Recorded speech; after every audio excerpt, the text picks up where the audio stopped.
Right now, though, I want to talk to Larry Keene, General Counsel for the National Shooting Sports Foundation, who is already in St. Louis for the NRA annual meetings. How you doing tonight, Larry? Very good. I had to get here to be here in time to roll out the red carpet for you, Cam. Well, thank you. I appreciate that. Listen, it's great talking to you this evening, and it's good. We've got good news here tonight. The EPA has once again said no to the Center for Biological Diversity's attempt to get the agency to ban lead ammunition via the Toxic Substances Control Act. It's deja vu all over again, Yeah. I would say. Yeah, so tell me, I mean, and the EPA basically said, didn't you guys already ask us this, right? Yep, pretty much.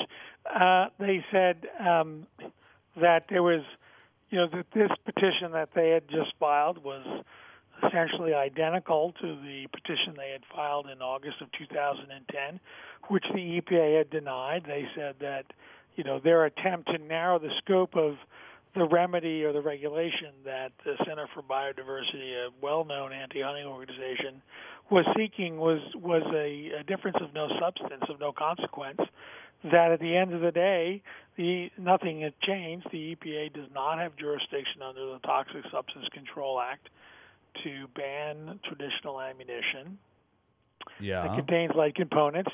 And in fact, interestingly, the EPA went even further and said, not only is there no difference, but because there's no difference, this isn't even actually a new petition. This is they're not going to treat it as a new petition. So what I think the EPA was trying to do was prevent the Center for Biodiversity from having the proverbial second bite at the apple. If you recall, after they filed their petition in 2010, which was denied by the EPA, they then filed a lawsuit challenging the denial in federal court in Washington, D.C. NSSF moved intervene in the case, and we were successful in having the case dismissed as being untimely filed by the Center for Biodiversity. And if it wasn't untimely filed, the EPA was correct in denying the petition because Congress has said you don't have jurisdiction under the Toxic Substance Control Act over ammunition. The court agreed with us, agreed with the EPA, and dismissed the Center for Biodiversity's case. That's been sort of sitting there on the sidelines while the other part of that case about fishing tackle got litigated. The Center for Biodiversity, not unlike what they've done here, filed a second petition as to fishing tackle, which the EPA denied on the merits, as they did the earlier one back in 2010. And then they filed this, third petition against, directed at ammunition, which now the EPA has denied. So it remains to be seen now whether the Center for Biodiversity will try to file another lawsuit, try to have a second bite at the apple, if you will.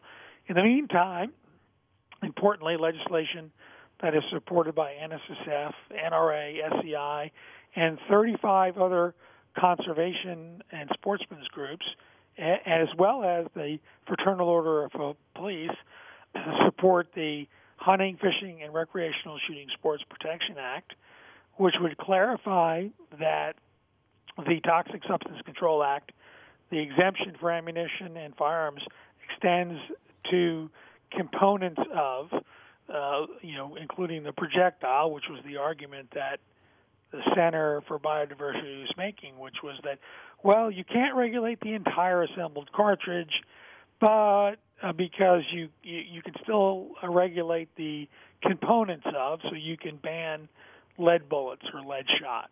And of course, that's ridiculous. It's a red herring. If you could ban the parts, you can ban the whole, and Congress has clearly said you can't regulate ammunition or firearms products. So the bill would simply clarify that the EPA can't regulate the components either. That bill is now part of a larger sportsman's package in the House, which is the Sportsman's Heritage Act of 2012. That's H.R. 4089. That is sponsored by Representative Jeff Miller from Florida, who is the co-chair of the Congressional Sportsman's Caucus in the House. He's also the sponsor of the underlying bill, the Hunting, Fishing, and Recreational Shooting Sports Protection Act. And that bill has cleared the Natural Resources Committee. It's gone through markup and could go to the floor of the House of Representatives as early as next week. So I would urge all of your listeners to, tomorrow, pick up the phone, get on the email, send a letter, call your congressman or woman, and urge them to support H.R. 4089, which is a number of pro-sportsman, pro-hunting bills in it, including the bill that would stop these efforts by anti-hunting organizations to ban traditional ammunition as a means of destroying hunting in the United States. It would be very devastating if the EPA were to ban ammunition, if these groups would succeed.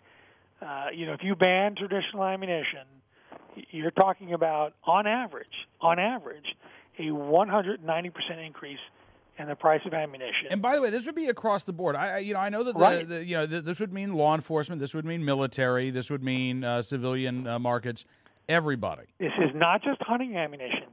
Everyone who goes to the range and buys a brick of 22s to go to the range on Saturday, it applies to you. The guy who goes and shoots sporting clays or trap and skeet and never goes afield, it applies to you. Your local law enforcement, your state police, the United States military, it applies to you, which is why the Fraternal Order of Police supports the bill, because they recognize that this would be devastating.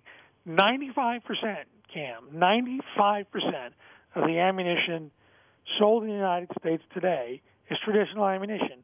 Only 5% is what we refer to as alternative ammunition, made with alternative metals. Of that 5%, 4 of the 5% is shot shell, cheaply for waterfowl hunting.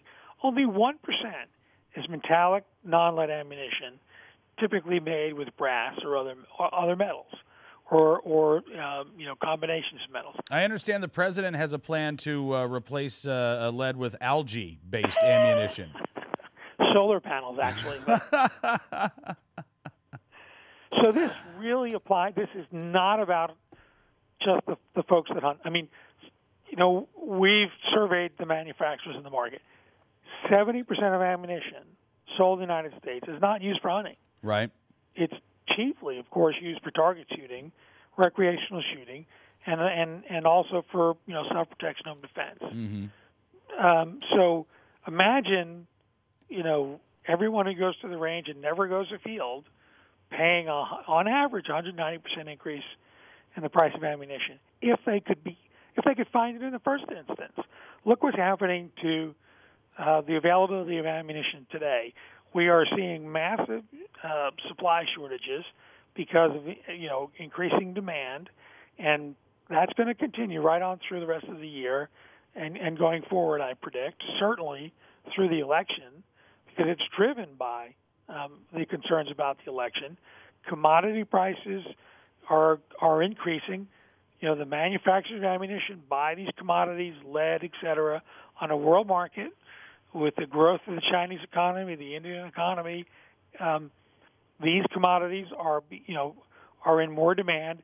The price goes up, ammunition goes up.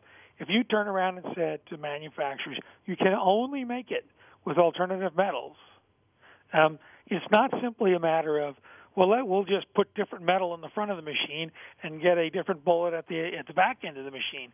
You have to build new factories. You have to build new production lines. It's not simply a matter of right. Putting in a different metal at the front end and getting the same thing at the back end. You got to build new factories, new production lines. That is tremendous cost, and that's going to get passed on to the consumer. Prices will skyrocket. Like any other commodity, if price goes up, demand falls. Mm-hmm. What happens to excise tax collection in the United States? It's going to plummet. So that's the great irony. These folks purport to do this because they care about wildlife in the United States, and they ignore the fact that the sale of the very ammunition they demonize is a primary source of conservation funding in the United States. They like to talk about raptors and eagle populations. Raptor populations are soaring. Eagles are delisted from endangered species, and their populations are growing. I just saw an article the other day. Georgia no longer, and among other states, no longer counts nesting pairs of bald eagles. Why? Too expensive. Why? Because there's so many of them. Conservation works, but again, and Larry, we've got about 30 seconds. By hunters and sportsmen who buy the ammunition. Yep. These people demonize. Absolutely. And Larry, unfortunately, sir, we are out of time, but thank you again for coming on the program. Hope I get to see you. I'm sure I will, at least for a couple of minutes in St. Louis. Sure, absolutely. All right. Thanks again, Larry. Have a good night, sir. Look for the red carpet when you get off the plane.